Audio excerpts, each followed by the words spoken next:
sa UNTV News and Rescue kami, ano po? Tutulungan ka namin. Ano po bang nangyari?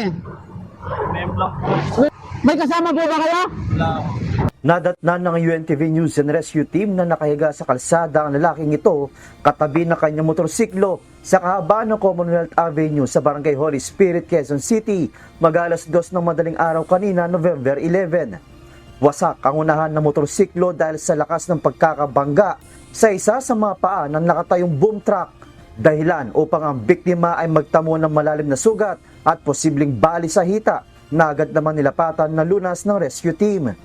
Ayon sa nakakita sa aksidente, nagkamali ng pag-overtake ang rider. Sir, umubertik po siya sa sasakyan, pumasok po siya dito sa barikada po. Bigla siyang pumasok. Matapos malapatan ng first aid ay dinala ang pasyente sa East Avenue Medical Center.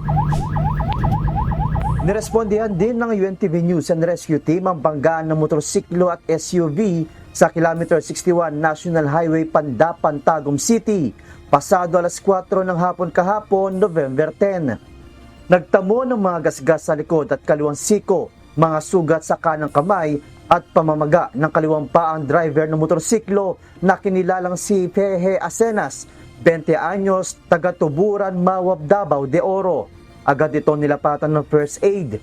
Sinuri din ang iba pang bahagi ng katawan nito upang malaman kung mayroon itong iba pang pinsala na natamo mula sa aksidente. Sakit imong hawak dito, sir. I-check daw kasi Dili siya kaning sakit hapdos. Asa man banda daw? Sa tindi ng pagkakabangga ay nawasak ang makina ng motorsiklo at nayupi ang kaliwang fender ng SUV. Wasak din ang rim nito. Ayon sa nakasaksi sa aksidente, may isa pang sasakyan na sinusundan ng motorcycle rider nang bigla itong nag-overtake at tiyempo namang pagdaan ng kasalubong na SUV. Ang maning bago sa isa ka sakyanan, pag overtake siya, nagkalit siya, kung walang kabantay itong sakyanan ito, ito nga, nakikita yun siya. Para ko siya, overtake ang motor. So, nalabay siya ito kay Matapos malapatan ng pangunang lunas ang biktima ay dinala ito sa Davao Regional Medical Center. Joshua Antonio, UNTV News and Rescue. Diyos ang aming sandigan, serbisyo publiko ang aming pinahahalagahan.